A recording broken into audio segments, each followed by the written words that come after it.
Assalomu alaykum Santech Group kuzatuvchilari. Yana bir obyektimizda kotelniy qismini yoqib berish uchun kelganmiz. Bu obyektimiz общий kvadrat maydoni 400 kvadratga yaqin obyektimiz.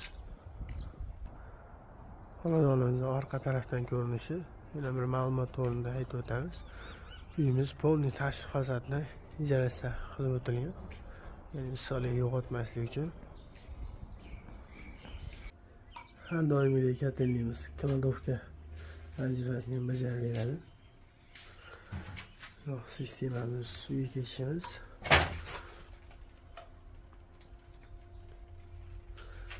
Bu tokli bollarimiz gradus 40 ga 35 holatda. Hamma kontrolimiz.